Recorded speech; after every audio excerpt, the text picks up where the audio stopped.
관해서 오늘 두 번째 시간입니다. 소통이라는 것이 마땅히 잘 돼야 되는데 그 방법을 알면 왜 잘 못하겠습니까? 근데 우리가 이제 소통의 방법을 모를 때가 있고 조금 더 근본적인 문제는 우리가 왜 소통을 해야 하는지도 모를 때가 있습니다. 이 부부가 대화를 하는데 남편이 아내에게 오늘 입을 옷이 없어요. 무슨 뜻입니까? 남편이 아내에게 오늘 입을 옷이 없어요. 안 데려놨다는 거예요. 옷 좀 잘 데려놓으라 그 뜻입니다. 그 이면에 뭐가 있냐면 날 좀 신경 써라 그 뜻입니다. 내가 평소에 아내로부터 받는 이런 이 신경 씀이 모자란다 그 얘기입니다. 아내가 남편에게 오늘 입을 옷이 없어요. 무슨 뜻입니까? 옷장 안에 마땅한 옷이 없단 말이에요. 옷 사달란 얘기입니다. 똑같은 어휘를 쓰고 있는데 의미가 전혀 달라요. 그 얘기는 뭐냐면 바가지 긁고 있는 겁니다. 돈 좀 제대로 벌어오라 그 뜻이에요. 남자와 여자가 바가지를 긁을 때 그 모습이 다릅니다. 남자는 아내가 자기에게 신경을 잘 써주면 남편은 모든 것이 만족이 됩니다. 그런데 아내는 남편으로부터 사랑을 듬뿍 받을 때, 사랑을 받는다는 그런 확신이 들 때 자기 내면이 채워지는데 그것이 만족 못할 때에는 남편의 약점인 경제적인 문제로 바가지를 긁는다 그런 얘기입니다. 문제는 서로 잘 모른다는 것입니다. 그래서 소통이 필요합니다. 제가 오늘 맡은 이 소통의 범위는 이 전체를 다 맡은 것이 아니고 저희가 이번에 소통을 주제로 하면서 이 소통의 영역들이 있다는 사실을 발견했습니다. 그래서 이 소통의 영역은 크게는 우리가 어떻게 하나님과 소통해야 되는가, 이것도 잘 되는지 점검해 보셔야 됩니다. 나와 하나님의 소통은 잘 되고 있는가, 과연 내가 하나님과 소통이 안 되는 이유는 무엇이며 어떻게 하면 하나님과 소통을 잘 뚫어볼 수 있을까. 이번 집회 기간을 통해서 그 문제도 고민해 보시고 그 문제에 관해서 우리 강사 목사님이 조언을 주실 때 잘 받으시기 바랍니다. 또 하나는 좀 전에 말씀드린 대로 믿는 사람들 간의 소통입니다. 교회 안에서도요, 이 소통이 안 돼서 생기는 문제가 아주 많죠. 여러분도 경험하실 것이고 목회자들은 더 많이 경험하실 것입니다. 이 문제도 이번에 다루게 될 걸로 아는데, 교회 안에서 어떻게 소통 잘 할 수 있을까? 믿는 사람과 믿음의 가정이라면 믿음의 가정 안에서 어떻게 소통 잘 할 수 있을까? 이 근본적인 문제는 어떻게 풀어볼 것인가? 세 번째 영역이 오늘 제가 맡은 것입니다. 믿는 사람과 믿지 않은 사람이 어떻게 소통할 것인가? 믿지 않은 사람이 믿는 사람과 소통하기 위한 것은 복음을 전하기 위한 것이죠. 그리스도의 가치를 전하기 위한 것인데 이것 잘 안 되고 있다는 것입니다. 어떻게 하면 교회가 세상과 소통할 것인가? 믿음 있는 성도가 믿음 없는 세상 속에서 그 세상과 소통할 것인가? 이 주제를 제가 맡은 이 본문으로 다루려고 합니다. 성경을 펴시고 베드로전서 3장 13절 16절에서 13절에서 16절까지 말씀 보도록 하겠습니다. 이 말씀을 오늘 자세히 볼 거기 때문에 성경 찾아 읽으시고 덮으실 때는 꼭 책갈피를 끼셔서 언제든지 본문으로 돌아가실 수 있도록 준비를 해주시고, 가능하면 저녁 시간이지만 정신을 바짝 차리고 이 말씀들을 그냥 다 외우시는 게 제일 좋습니다. 그래서 시작을 각오하시고 말씀을 봤으면 좋겠습니다. 13절서부터 16절까지 말씀 다 같이 합독하도록 하겠습니다. 읽겠습니다. 또 너희가 열심으로 선을 행하면 누가 너희를 해하리요? 그러나 의를 위하여 고난을 받으면 복이 있는 자니 그들이 두려워하는 것을 두려워하지 말며 근심하지 말고 너희 마음에 그리스도를 주로 삼아 거룩하게 하고 너희 속에 있는 소망에 관한 이유를 묻는 자에게는 대답할 것을 항상 준비하되 선한 양심을 가지라. 이는 그리스도 안에 있는 너희의 선행을 욕하는 자들로 그 비방하는 일에 부끄러움을 당하게 하려 함이라. 아멘. 우리말 개역 개정 성경에는 소통이라는 말이 안 나옵니다. 그렇다고 성경적 개념의 소통이 없다는 뜻은 결코 아닙니다. 사실 성경의 소통이라는 개념은 대단히 중요한 개념입니다. 왜냐하면 성경의 중심적인 주제인 죄가 만들어낸 결론이 단절이기 때문에 소통의 부재인 부통 상태는 죄가 지배하고 있는 상태입니다. 그래서 죄로 생긴 단절 때문에 우리 소통에 문제가 생겼다는 사실 속에서 우리는 이번 주제를 통해서 소통 잘 되면 나와 하나님과 나와 믿는 이웃들과 나와 믿지 않은 세상과 소통을 잘하면 결국 죄가 만들어 놓은 단절의 문제를 해결할 수 있다. 이렇게 큰 마음의 뜻을 품으셨으면 좋겠습니다. 이 소통의 영역 아까 3가지 제가 말씀드렸는데 사실은 하나가 더 있습니다. 가장 아이디어한 소통의 영역이 있는데 3분 하나님의 소통입니다. 성부, 성자, 성령 하나님의 소통, 완벽한 소통이죠. 이 완벽한 소통 속에 구원의 계획이 있었고 그 구원의 계획이 성부, 성자, 성령 하나님이 서로 소통하는 가운데 분담되어져서 시행되어지고 앞으로 계속 되어진다는 사실입니다. 아시다시피 성부 하나님이 구원을 계획하시고 성자 하나님이 시행하시고 성령 하나님께서 그것을 계속 유지해 가시는 이런 3분 하나님의 완벽한 소통이 사실 우리가 아까 말씀드렸던 3 영역에 있어서 너무나 우리는 소통이 안 되는 것을 경험하지만 할 수 있다는 소망을 우리가 갖는다는 것이고 우리가 소통의 문제를 어떻게 해결할 것인가 결국 3분 하나님과의 소통 모델 속에서 많은 원리들을 찾아낼 수 있다고 확신합니다. 요즘 사회에서 교회가 큰 문제가 되고 있는 것 이것이 교회가 세상과 소통을 잘 못해서 생긴 것이다. 맞죠? 그래서 저에게 오늘 이 말씀의 기회는 어떻게 이 문제를 해결해 볼 것인가 우리가 어떤 방향으로 이 문제를 이겨나갈 수 있을까 다뤄보려고 합니다.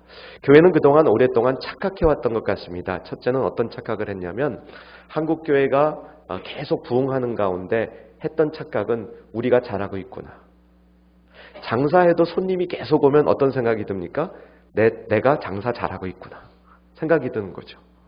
그래서 나는 고칠 게 없구나. 나는 가만히 있어도 손님이 저절로 와서 돈이 저절로 벌리는데 내가 뭘 더 하리요? 이대로 좋구나.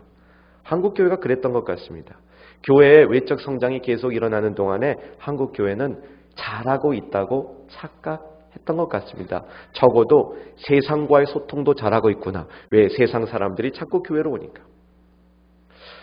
또 교회가 착각하고 있는 이 소통의 문제 가운데 우리가 세상을 향해서 조그마한 자선을 베풀면 얼마간 헌금해서 이 세상에 우리의 그 헌금을 흘려보내서 조그마한 이 구제를 하면 교회는 잘하고 있다. 세상과 소통 잘하고 있다. 이렇게 착각한 것 같습니다.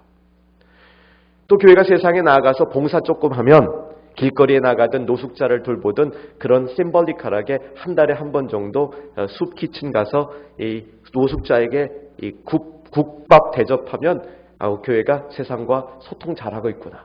세상이 우리를 굉장히 좋은 단체로 인정해 줄 것이라고 착각하고 지냈던 것 같습니다.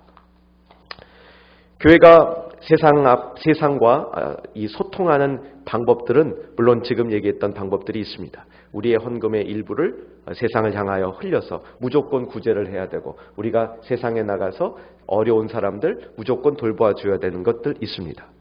그런데 교회가 정말 이 세상과 소통하기 위해서 가장 중요하게 교회에서 감당해야 될 일들은 성도 한 사람 한 사람을 진정한 소금과 빛으로 세우는 이 세상 안에서 소금과 빛으로 살 수 있도록 성도 한 사람 한 사람을 세워야 되는 임무가 교회가 세상과 소통해야 될 그 날을 위해서 그 시간을 위해서 준비해야 될 가장 성경적이며 가장 중심적인 교회의 할 일이라고 확신합니다. 동의하세요? 네. 그래서 교회가 세상과 이 소통을 이루려면 교회의 성도 한 사람 한 사람이 자기의 자리 속에서 세상과 소통을 이룰 수 있는 세상 속에서 소금과 빛이 될 수 있어야 한다는 것이죠. 이것이 왜 중요하냐면 정말 성도들이 그리고 교회가 세상 앞에 복음의 나팔수가 돼야 될 때 세상이 잘못되고 있습니다.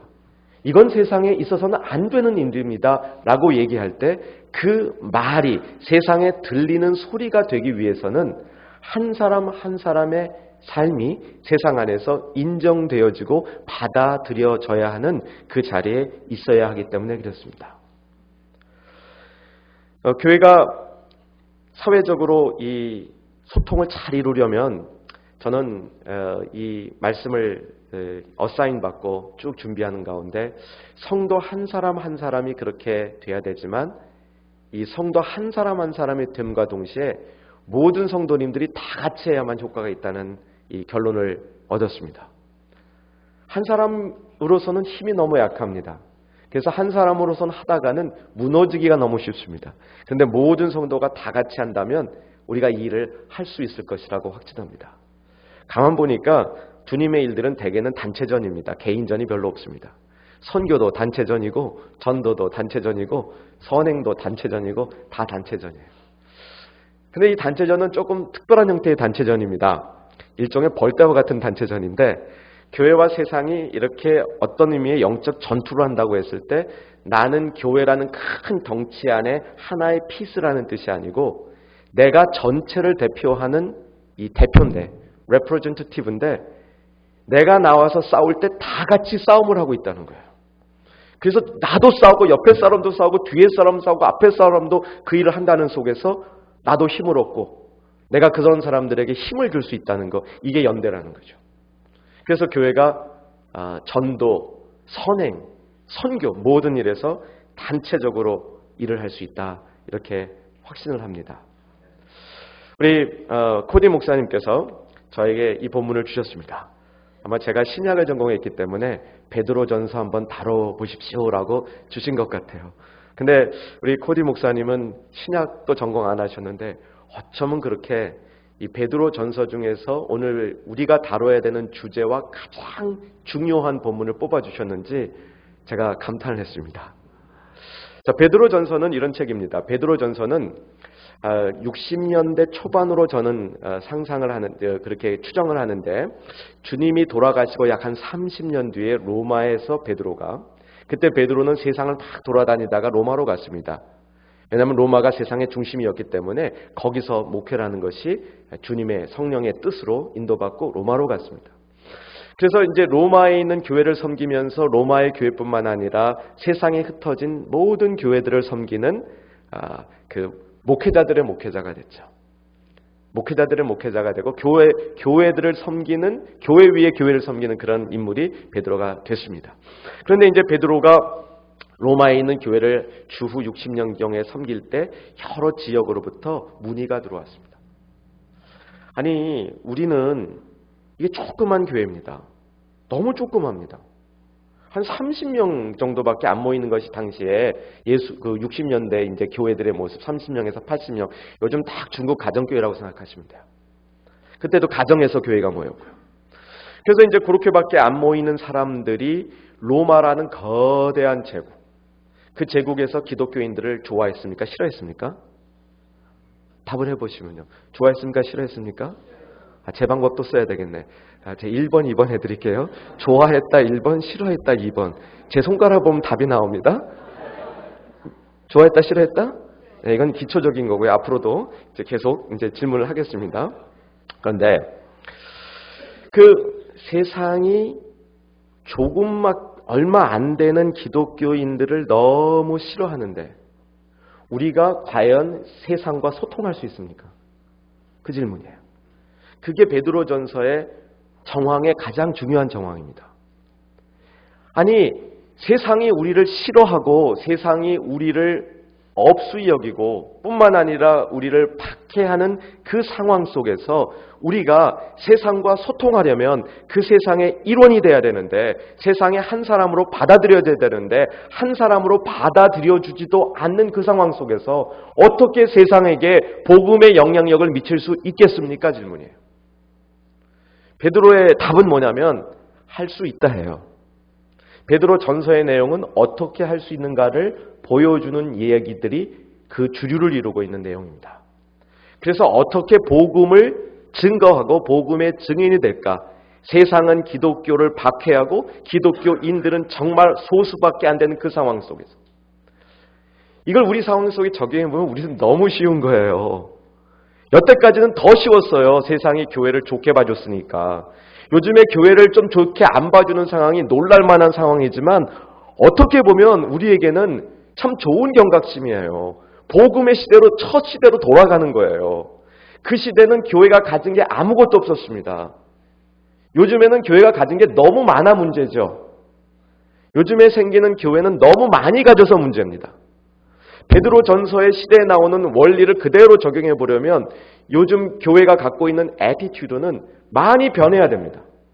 오늘 그 말씀을 조금 정돈해 드리고 이 본문으로 돌아와서 이 본문을 하나하나 해석하면서 어떻게 우리가 세상과 믿지 않은 세상과 교통할 것인가 소통할 것인가 그것에 대한 구체적인 베드로의 가르침을 살펴보려고 합니다.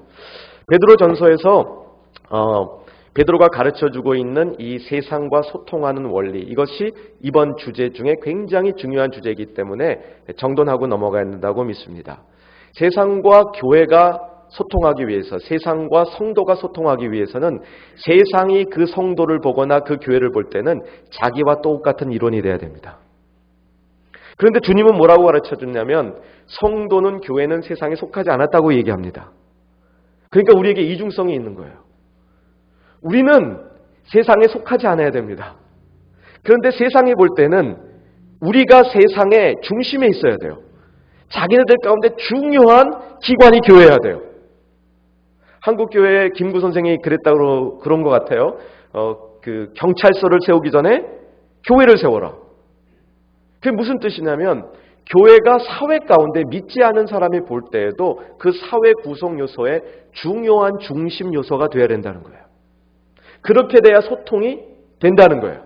그래서 우리의 소통의 목적은 복음 전파라는 우리가 그동안에 끊임없이 증인이 되자는 끊임없이 외쳤던 그 얘기 바로 전에 뭐가 돼야 되냐면 복음을 전파하고 세상에 증인이 되려면 소통이 먼저 이루어져야 된다는 거죠.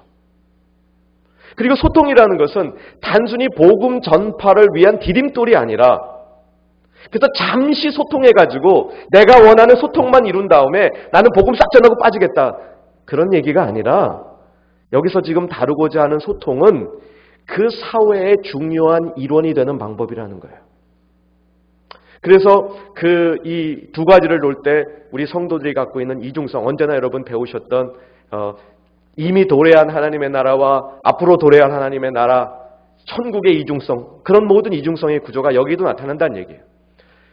우리가 볼 때에는 우리는 세상에 안 속한 사람인데 세상이 볼 때에는 저 사람은 우리 중에 아주 중요한 이론이 돼야 돼요. 그게 소통의 결과라는 것입니다. 그래서 내가 한 성도로서 세상과 소통이 되려면 여러분이 속한 그 직장, 현장 속에서 그 현장 속에서 나는 중요한 이론이 돼 있어야 돼요. 그런데 그 현장을 지배하고 있는 세상 가치가 나를 지배하고 있으면 안 돼요. 그러니까 이게 어려운 거예요. 그러면서도 그러니까 아이러니컬하게 이게 쉬운 거예요. 이게 될 수 있는 거예요. 베드로가 이게 될 수 있다고 얘기하는 겁니다. 그래서 베드로전서에서 얘기하고 있는 두 가지 소통의 세상과 소통의 원리는 크게 두 가지. 하나는 절대적 순종의 원리예요. 순복이라고 얘기하고 복종이라고도 얘기하는데 이건 영어로 들으셔야 조금 더 멋있습니다. 여기서 말하는 순종, 순복은 영어로 submission이에요. S-U-B-M-I-S-S-I-O-N submission. 근데 submission을 왜 하냐? submission for mission. 미션을 위해서 submission 하는 거예요. 그러니까 이게 순종하는 게 그렇게 어려워지지 않죠? 그 얘기를 이제 베드로전서에 꽉 채워놓은 거예요. 그래서 소수가 다수를 이기려면 결국 순종의 원리로 시작이 된다 이거예요. 그래서 이제 베드로전서를 쭉 읽다 보면 아내들이 왜 남편들에게 복종해야 되느냐, 이것은 physically female male와의 관계를 넘어서서 마이너리티가 어떻게 머조리티하고 소통할 것이냐, 그 문제예요. 종들에게 상전에게 순복하라고 얘기한 얘기도 그 종들이 무조건 이 세상의 종들을 더 일시키려는 그런 이 강자의 가르침이 아니라 종들이 어떻게 세상을 변할 수 있을까? 방법은 순종에서 시작하라는 거예요. 두 번째 베드로전서에서 얘기해 주고 있는 것은 선행의 원리입니다. 철저히 선행을 행하라는 거예요. 이 두 가지 큰 원리 가운데 오늘 이제 3장 13절에서 16절 구체적인 원리로 우리에게 들어옵니다. 자, 이제 본문을 다시 보셔야 됩니다. 성경 피시고요. 네 가지 원리 나옵니다. 어떻게 지금까지 말씀드렸던 이 소통을 이룰 것인가? 본문에서는 구체적으로 네 가지를 가르쳐 줍니다. 4절에 4가지씩 있으니까 한 절에 하나씩 나옵니다. 13절 보면 열심으로 선을 행하면 누가 너희를 해하리요. 뭐가 나옵니까? 선행의 원리예요. 근데 이건 그냥 선행이 아닙니다. 앞에 부사가 하나 붙어 있습니다. 열심히 선을 행해야 돼요. 세상과 소통하려면 열심히 선을 행해야 된답니다. 두 번째, 쭉 읽어다 보면 세상이 두려워하는 것을 두려워하지 않아야 돼요. 그러나 의를 위하여 고난받으면 복이 있는 자니 그들이 두려워하는 것을 두려워하지 말며. 그들이 두려워하는 걸 두려워하면, 세상이 두려워하는 걸 똑같이 두려워하면 뭐 세상에 복음으로 소통이 안 된다는 거예요. 세상에 중요한 시그니피컨트한 세상이 바라보는 그런 인물이 되지 못한다는 거예요. 그런 기관이 되지 못한다는 거예요. 세 번째 원리가 이제 우리 잘 알려진 본문이죠. 많은 분들이 암송하고 있는 본문이라고 생각합니다. 이 구절엔 좀 더 친숙해졌으면 좋겠습니다. 너희 마음에 그리스도를 주로 삼아 거룩하게 하고 너희 속에 있는 소망에 관한 이유를 묻는 자에게 대답할 것을 항상 준비하되 온유와 두려움으로 하고. 솔직히 요 절만 강해를 해도 1시간 걸립니다. 그런데 오늘은 그렇긴 못하고 이 큰 요지만 보면요. 언뜻 이 구절을 보게 되면 너희에게 소망이 있는 자에게 소망의 이유를 묻는 자에게 대답할 것을 준비하라 해서 소망에 관한 것이 하이라이트처럼 보이지만 아닙니다. 여기 원어를 충실하게 읽어보면 15절의 하이라이트는 그리스도를 주로 삼아 거룩하게 하고, 가장 중요한 방법론이에요.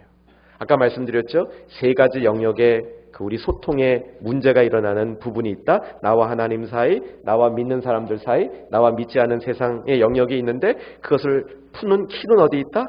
세 분 하나님 사이에 이 관계에 있다 그랬죠? 그 다음에 나와 하나님과의 관계가 잘 풀리면 그 다음에 믿는 이웃, 믿지 않은 이웃하고 저절로 풀려나가는 거. 그 원리예요. 여기에 그리스도를 주로 삼는 것이 우리가 소통하는데, 세상과 소통하는데 가장 중요한 키워드라는 거예요. 이제 조금 이따 설명해 드립니다. 16절에 선한 양심을 가지라. 4가지 나왔죠? 빨리 한번 복습해 보겠습니다. 첫 번째, 열심히 선을 행하라. 두 번째, 세상이 두려워하는 것을 두려워하지 말아라. 세 번째, 그리스도를 주로 삼아 거룩하게 하라. 네 번째, 선한 양심을 가지라. 이 원리대로 한번 우리 본문을 살핌으로써 어떻게 세상과 소통할 것인가 지혜를 찾아보려고 합니다. 열심으로 선을 행하라 이랬습니다. 열심으로 일하는 사람 못 말리죠. 우리 정성교사님께서 열심으로 너무 일하는데 자기중심적인 것이 문제다라고 말씀해 주셨습니다. 그것은 문제이죠. 그런데 아리스토텔레스의 수사학에 보면 그리스 시대 사람들은 굉장히 중요했던 학문을 수사학으로 봤습니다.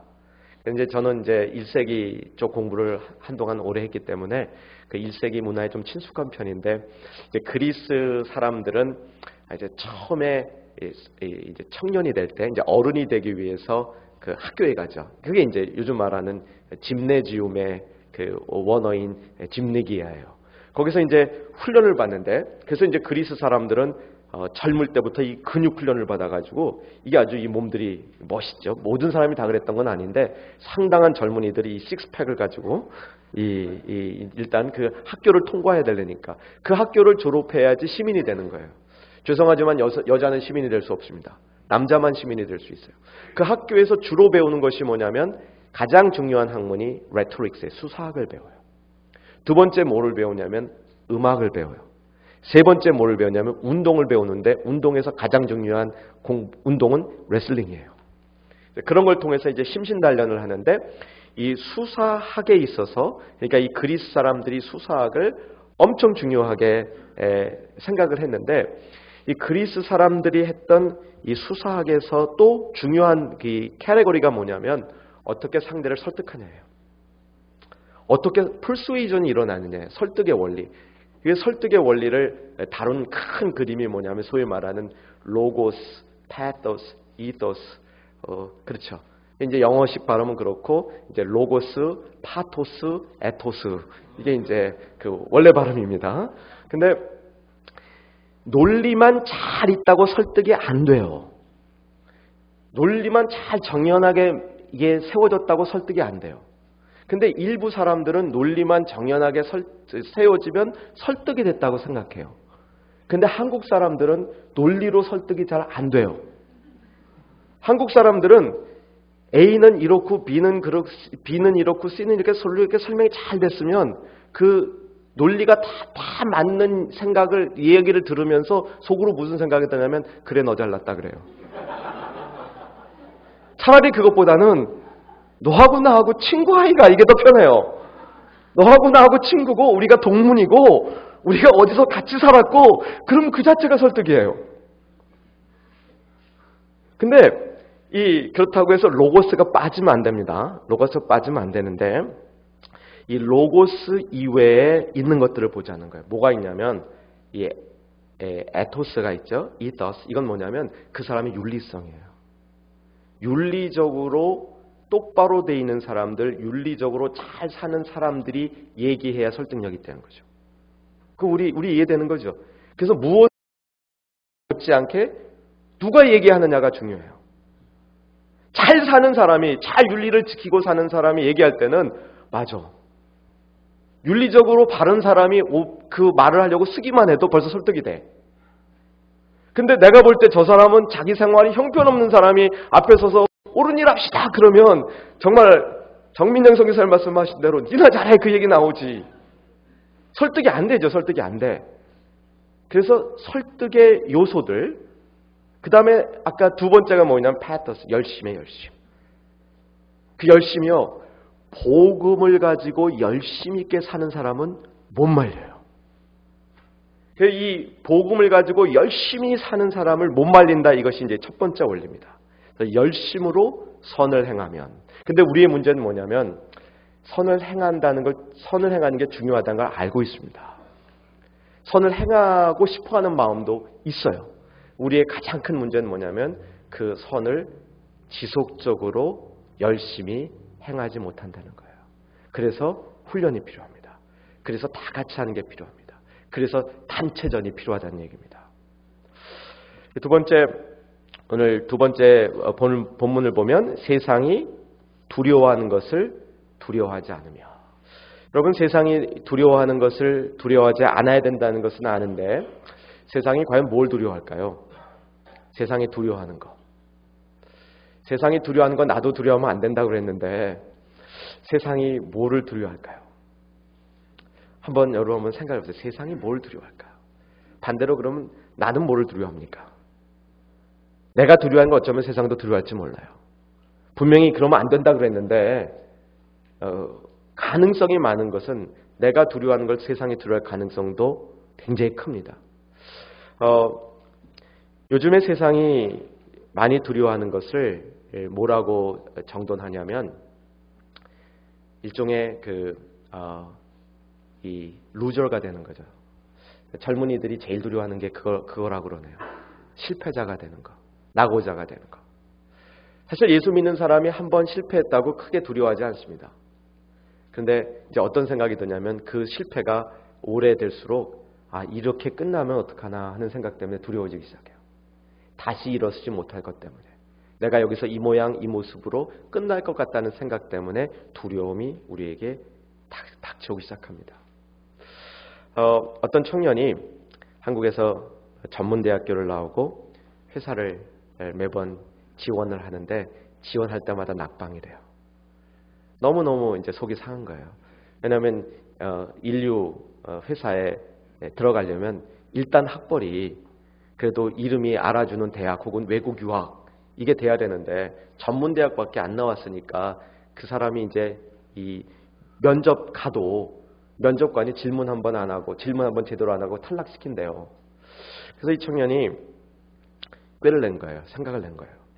그래서 이제 면접 시험을 딱 보는데 면접관이 보자마자 또 질문 안 하고 탈락시키는데 면접관한테 아주 밝고 경쾌한 모습을 지면서 내가 자격이 없어서 탈락은 됐는데 면접관님하고 제가 친구 되어 드릴 수 있는데 언제나 친구해 드릴 수 있는데 저랑 한번 친구 안 하실래요? 명함 한 장 주시지 않겠어요? 그러니까 이 면접관이 하도 기가 막혀가지고 이 명함을 준 거예요. 근데 이 면접관이 그때 이게 이제 농구가 하고 싶었는데 자기 친구들은 너무 바빠서 농구를 해줄 친구가 없는 거예요. 결국 이 청년하고 연락이 되고 이 청년하고 농구를 하게 되고 친구가 된 거예요. 그리고 이 청년한테 나중에 물어본 거예요. 이 면접관이. 면접관은 이제 그 회사에 높은 사람이죠. 근데 이 면접관이 물어본 거예요. 어떻게 자네는 그때 그런 용기가 있었느냐. 근데 이 청년이 하는 얘기가 많은 사람들이 실패를 했을 때 그 실패 자체보다도 실패 다음에 내가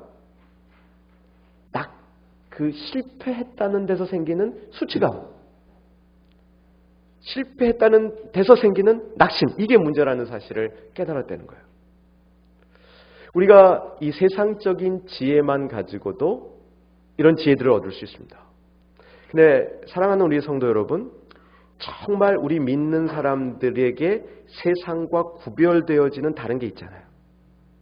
우리가 의지하고 우리가 믿는 바가 있잖아요. 우리가 정말 의지하고 우리가 신뢰하고 있는 예수님이 계시잖아요.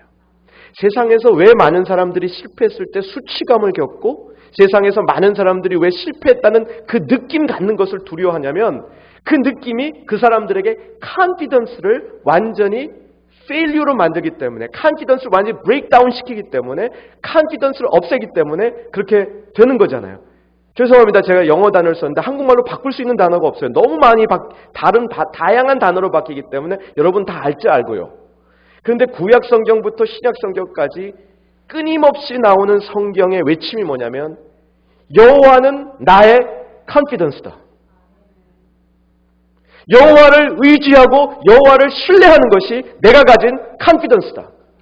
세상은 그 컨피던스를 자기가 가지려고 자기가 그것을 유지하려는 노력 속에서 그 컨피던스가 깨지는 것이 두려움인데 그것이 가장 큰 두려움인데 우리는 여호와를 두려워하는 것이 나의 컨피던스다. 여호와를 두려워하기 때문에 세상에서 두려워하는 것을 두려워하지 않을 수 있다는 거죠. 우리가 정말 세상이 두려워하지 않는 것을 두려워하는 방법은 여호와를 두려워하는 것이다. 이것이 구약 성경부터 신약 성경까지 일관성 있게 외쳐지는 복음의 한 줄기라는 것입니다. 그래서 사랑하는 성도 여러분, 우리가 세상과 소통하기 위해서 세상이 볼 때 아주 어트랙티브한 세상의 일원이 되어야 됩니다. 잠시 와서 이렇게 하는 척하다가 가는 거 아닙니다. 선교도 마찬가지죠. 교회가 단기 선교할 때 가서 좀 이렇게 하는 척하다 간 거 그 사람들 다 알아요. 정말 이 사람들이 우리한테 와서 조금이라도 우리의 일원이 될 마음이 있는가 없는가 그거 봅니다. 그래서 그거 보다가 이 사람들이 우리의 일원이 될 것 같다. 그럼 그때부터 막 쏟아줘요. 그때부터 소통이 일어나는 거예요. 그런데 세상에 두려워하는 걸 똑같이 두려워하면 무슨 매력을 느끼겠습니까? 세상은 실패하면 완전히 망가지는 줄 알고 거기에 그 수치감과 그 실패감에 그 자기의 컨피던스를 잃을까 봐 걱정하는데 우리의 컨피던스는 어디에 있다? 하나님에게 있다. 그리고 하나님을 두려워하는 것이 우리의 컨피던스다. 그러므로 세상에 두려워하는 것을 두려워하지 않는 성도, 이것이 세상과 소통할 수 있는 성도다. 베드로가 얘기해 주는 것이죠. 이제 세 번째, 우리에게 가장 중요한 본문 중에 가장 중요한 것인데 너희 마음에 그리스도를 주로 삼아 거룩하게 하고 너희 속에 있는 소망에 관한 이유를 묻는 자에게 대답할 것을 항상 준비하되 온유와 두려움으로 하고. 준비되어야 될 것이 있습니다. 여러분 준비될 것을 잘 준비해야 됩니다. 평소에 준비해야 될 것을 잘 준비해야 됩니다. 오늘 이 말씀 이후에 여러분이 준비해야 될 것을 조금 더 잘 준비하는 성도가 됐으면 좋겠습니다. 저는 오랫동안 LA에서 살다가 이제 한 3년도 아직 채 안 됐는데 이제 미 동부로 다시 왔습니다. 물론 오랫동안 동부에서 한 10년 살았고 이 필라델피아도 한 3년 반 이제 공부하던 때 있었는데 LA에 제가 돌아갔는데 그때 저는 없었지만 제가 돌아가기 얼마 전에 LA의 그 북쪽에 노스리지라는 곳에서 큰 지진이 있었습니다. 근데 이게 아시죠? 굉장히 큰 지진이 있었어요. 그때 고생했던 분들은요, 아직도 자동차 키를 주무실 때 바지 주머니에다 넣고 주무시는 분들이 있어요. 파자마, 이게 저기다 바지 주머니가 있는 파자마를 입고 거기에 꼭 키를 넣어둬요. 그때 얼마나 고생을 했으면. 왜냐하면 지진에 의해서 한번 흔들리니까 밤에 전기는 나갔죠. 빨리 어디를 나가야 되죠. 자동차를 타고 이게 피해야 된다는 생각은 드는데 한 번 흔들리니까 어떻게 돼요? 키가 어디가 있는지 모르는 거예요. 평소에도 키 어디다 놓는지 모르는 분들 종종 계시죠? 근데 이게 잘 두는 사람도 지진에 의해서 한 번 흔들리니까 그 키가 어디가 있는지 몰랐던 경험을 한 거예요. 근데 그때 얘기를 이렇게 들어보니까 참 별 재밌는 얘기가 다 있어요. 이제 흔들리고 막 돼서 이제 밖으로 대피해야 되잖아요. 일단 집안이 흔들리면 이게 위험하니까 밖으로 나와야 돼요. 밖으로 나와야 되는데 이 밖으로 나갈 때 중요한 거 하나 들고 나가야 되잖아요. 그래서 어떤 분이 가장 중요한 게 뭐라고 생각했냐면 뭐 그 당시에 컴퓨터가 흔하지는 않던 시절이었지만 컴퓨터 모니터 하나 들고 나왔어요. 들고 나오려면 그 컴퓨터 바디를 들고 나와야지. 그 모니터 큰 거 그거 들고 나왔어요. 제가 섬기던 교회 성도님인데 또 덩치도 이렇게 크신 기운 좋은 분이에요. 기운 좋은 분이 그거 하나 들고 나왔어요. 준비 안 돼 있다 보면요 이상한 거 들고 나갑니다. 그 준비 안 돼 있다가 질문 받으면 이상하게 답해요. 그래서 이제 준비가 되어 있어야 하는데 이 누군가가 소망이 무엇냐고 질문하는 대상이 된다는 자체가 굉장히 중요한 거죠. 그렇잖아요? 주변에서 어떤 사람이 내가 좀 믿음을 가지려고 그러는데 믿음에 대해서 물어볼 사람이 누군가 찾을 때 그게 내가 돼야죠. 여러분 직장 생활하시고 여러분이 이제 주변에 여러 사람들과 삶 속에서 컨택이 일어나는데 그 누군가가 여러분 주변에 있는 누군가가 내가 신앙에 대해서 좀 알고 싶으면 내가 저 사람한테 물어봐야 되겠다. 그런 사람이 돼야 되는 거예요. 그런 사람 되시기를 주의 이름으로 축원합니다. 이 교회도요. 누가 신앙생활할 때 내가 저 교회 가봐야 되겠다. 내가 좀 신앙 전혀 모르는데 신앙생활을 좀 시작해야 됐을 때 내가 저 교회 한번 가봐야 되겠다라는 교회가 돼야 되는 것이죠. 어떻게 될 것이냐? 문제는 어떻게 될 것이냐? 이 본문에 보게 되면 너희 속에 있는 소망에 관한 이유를 묻는 자에게는 대답할 것을 항상 준비하되 근데 뭐를 준비하라는 얘기가 없어요. 그렇죠? 그래서 아마 이게 성경대로 사는 사람도 저도 마찬가지입니다. 뭐를 준비해야 될지 노트에 적어놓지 않았어요. 그러면 그게 뭐를 준비하라냐 말이죠. 소망에 관한 이유를 묻는 자에게 대답할 그것이 뭐냔 말이죠. 그것은 그때그때 가르쳐 주신다 얘기예요. 그게 하이라이트가 뭐냐면 바로 앞에 너희 마음에 그리스도를 주로 삼아 거룩하게 하고 한번 이 말씀 여러분의 음성으로 고백적으로 한번 외우시든 읽으시든 하시기 바랍니다. 시작. 너희 마음에 그리스도를 주로 삼아 거룩하게 하고 여러분 입술에서 나온 그대로 이루어지기를 주의 이름으로 축원합니다. 너희 마음에 그리스도를 주로 삼아 거룩하게 하고 근데 거룩하게 하는 것의 목적어를 우리는 내 마음을 거룩하게 한다 이렇게 생각하기가 쉽상인데 여기 본문은 그렇게 안 되어 있습니다. 거룩하게 하는 것의 목적어는 그리스도예요. 그리스도. 그리고 그리스도를 거룩하게 하는 방법은 그리스도를 주로 삼는 거예요. 여기에 비밀이 다 담겨 있어요. 그래서 베드로가 얘기하고 있는 얘기는 내 안에서 그리스도가 거룩해질 때 그때 우리가 세상과 소통할 수 있는 가장 기본적인 요건이 이루어진다는 거예요. 우리가 정말 세상과 소통하기 위한다면 첫 번째 그 스텝을 내 안에 그리스도가 거룩하게 되어지는 일로 시작되어진다는 거예요. 이게 우리말 문법에는 무엇을 거룩하게 한다 했을 때 그리스도를 거룩하게 한다는 것이 우리말 문법에는 그렇게 익숙하지 않아요. 근데 이제 영어 번역에는 보면 좀 나은데 영어 번역은 동사를 sanctify를 쓰고 있어요. Sanctify Christ as the Lord. 그리스도를 주인으로 내가 내 마음 속에서 거룩하게 만들어서, 그 말은 뭐냐면 내 마음의 중요한 부분 속에 그리스도가 주인이 되도록 구별하여 놓고, 이런 뜻이에요. 내 안에 어떤 부분에 있어서 그리스도가 주인이 되도록 그 부분을 거룩하게 만들어 놓고, 근데 그게 내 마음 전체가 되는 데까지 우리가 계속적으로 노력해 나가는 거, 이거를 도전하고 있는 겁니다. 거기서부터 우리가 세상과 소통이 이루어진다는 거예요. 거기서부터 세상이 우리를 볼 때, 아, 저 사람 속에 특별한 소망이 있구나. 저 사람이 왜 세상이 두려워하는 것을 두려워하지 않을 수 있구나. 그 무엇을 보게 되는 능력이 그 안에 있다라고 얘기하는 겁니다. 네 번째, 선한 양심을 가지라. 아까 하나 빠진 게 있네요. 항상 준비할 때 온유와 두려움으로 하고, 온유와 두려움으로 하고. 이 무엇을은 얘기하지 않지만 어떻게를 얘기하고 있습니다. 온유와 두려움으로 하고.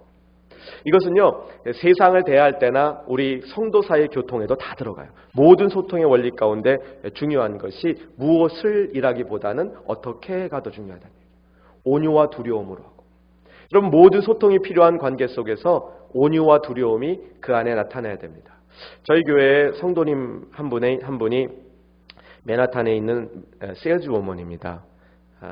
명품 옷가게에서 세일즈를 하시는데, 그분의 1년 파는 그 돈이 기록을 세울 때는 100만 불이 넘는데요. 그런데 이분이 잠깐 대화 가운데 얘기하는 게 뭐냐면, 목사님, 저는요 친절과 상냥이 몸에 배 있습니다. 그래요. 친절과 상냥이 몸에 배 있대요. 근데 진짜 그러고 나서 보니까 배 있어요. 근데 그게 보통 이렇게 안녕하세요 뭐 이런 게 아니에요. 그게 뭐 이렇게 비굴이나 쥐어짜는 게 아니고 정말 그게 배 있어요.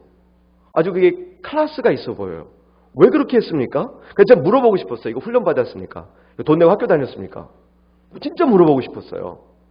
근데 아니, 세상에서 세일즈 하는 사람도 친절과 상냥을 몸에서부터 머리부터 발끝까지 익혀가지고 파는데, 우리가 복음을 세일즈 할 때, 우리가 그리스도인으로 세상에서 소통하고 세상을 얻고자 할 때 이런 노력을 우리는 왜 안 하는지 모르겠어요.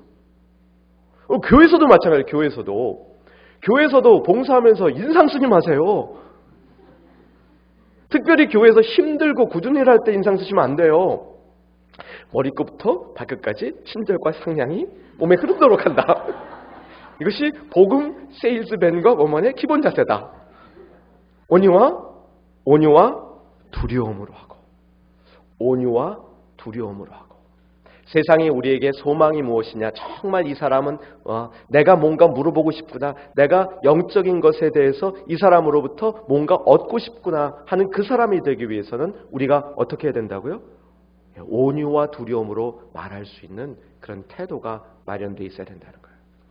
마지막으로 선한 양심을 가지라.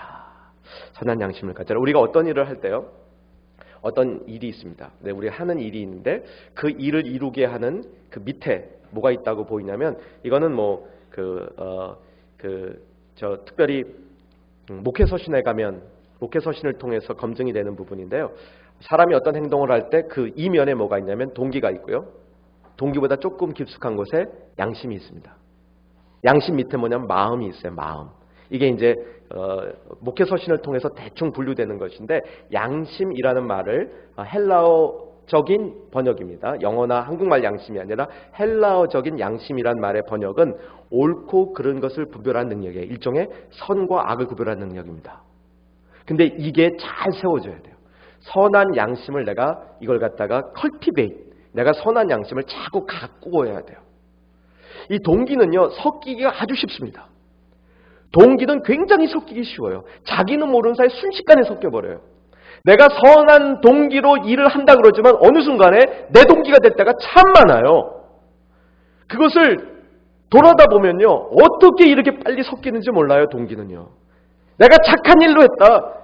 하지만 어느 순간에 이게 나의 의의가 될 때가 너무나 많습니다. 이건 정말요, 모든 사람들이 이 문제에 관해서 자유로울 수가 없어요. 모든 성도들이 자유로울 수가 없어요. 그래서 만약 세상이 사단이 그걸 알고 글로 어택할 수 있습니다. 너 정말 동기가 100% 순수하냐? 그러면요, 이게 조금 섞인 데가 있는 것 같아. 나의 의의가 좀 섞인 것 같아. 내가 찬양 열심히 했는데 보니까 내가 좀 의의에 섞인 것 같아. 그거 몇 가지만 찔러보면 나오잖아요. 그죠? 쓰는 자리 좀 바꿨다고, 이렇게 좀 시험 듣는다거나, 그런 거. 지휘자님이 어느 순간에 한번 뭐라 그랬다고 그냥 또 그렇게 삐진 거나, 이런 거. 이런 것들 보면은 이 동기가 섞이는 게 얼마나 우리가 쉬운 줄 알 수 있잖아요. 근데 동기가 섞였다는 걸 알 수 있는데 어떻게 픽스하냐요. 섞인 동기를 어떻게 픽스해서 우리가 지속적으로 나가느냐. 내가 이 말씀을 드린 이유는 뭐냐면 베드로가 이렇게 보고 있는 거예요.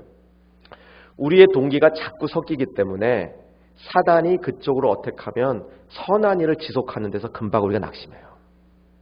그래서 우리가 선한 일을 정말 지속적으로 해서 세상과 소통하기 위해서는 선한 양심이 있어야 돼요. 그 양심에 비추어서 그 양심이 내가 바르게 세워줄 때는 그 일을 계속할 수 있는 거예요. 그 일을 누가 뭐래도 그 일을 계속할 수 있는 거예요. 사단이 어떤 방법으로 조롱하고 어떤 방법으로 모욕하고 어떤 방법으로 비방해도 계속할 수 있다. 그래서 선한 양심을 가지라는 거예요. 이게 마음만 선해갖고 안 돼요. 이게 세상에 마음 선한 사람 참 많아요. 예수 믿는 사람들의 대부분 다 마음 선합니다. 그래서 예수 믿는 사람들에게 이 말씀을 이렇게 증거하고 도전을 할 때에도요, 이게 되게 다 나한테 이게 적용이 잘 안 된다고 생각해. 나쁜 거는. 왜? 내 마음이 착하기 때문에. 저거는 마음 나쁜 김집사용이라고 늘 생각해요. 내 마음은 늘 좋다고 생각해요. 근데 이제 한국 교회에 전통적으로 아주 유명한 얘기가 있지 않습니까? 이건 옛날 얘기죠. 요즘 얘기가 아니라 새벽기도 열심히 하고 아침에 부르짖고 배고픈 김에 집에 가다가 남의 집에 배달된 우유를 보고 하나님이 주신 선물로 알고 감사합니다. 마음은 선해요. 근데 뭐가 안 되냐면 양심이 선한 양심이 그게 안 돼요. 옳고 그른 것 구별이 안 되는 거예요. 성경적으로 선한 양심이란 그걸 얘기하는 거예요.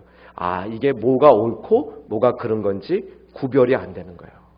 그래서 마음만 착하다고 되는 것이 아니고 뭐가 옳고 뭐가 그른지를 분별하고 그 옳은 일을 절대적으로 우리가 매달 붙들고 나가고 있을 때 그때 우리가 선한 일을 지속할 수 있게 된다. 그래서 세상과 소통할 수 있는데 세상과 소통하는 그것은 세상과 소통한다는 것은 세상이 볼 때 아주 중요한 이론이 되어야 되는 거예요. 저 사람은 우리 중에 한 사람이구나. 우리한테 너무 꼭 필요한 사람이구나. 그런데 그 사람은 세상의 원리에 속해 있지 않아야 돼요. 하나님 나라의 원리에 속해야 돼요. 교회가 그렇게 될 때 세상과 소통할 수 있다는 것입니다. 마지막으로 한 가지 정리합니다. 4가지 원리 복습하겠습니다. 뭐였습니까? 선한 일을 열심히 하라. 2번째, 세상이 두려워하는 것을 두려워하지 말라. 어떻게? 하나님을 두려워함으로. 하나님이 나의 컨피던스이기 때문에. 3번째, 그리스도를 주로 삼아 거룩하게 하라. 4번째, 선한 양심을 가지라. 이 모든 것들이 내가 할 수 있는 일들이 없어요. 어느 것 하나도 내가 할 수 있는 일이 없고 내 양심이 정말 선해졌다라고 이것이 내 것이라고 주장할 수 있는 것이 없어요. 그래서 3번째 원리가 제일 중요하다는 거예요.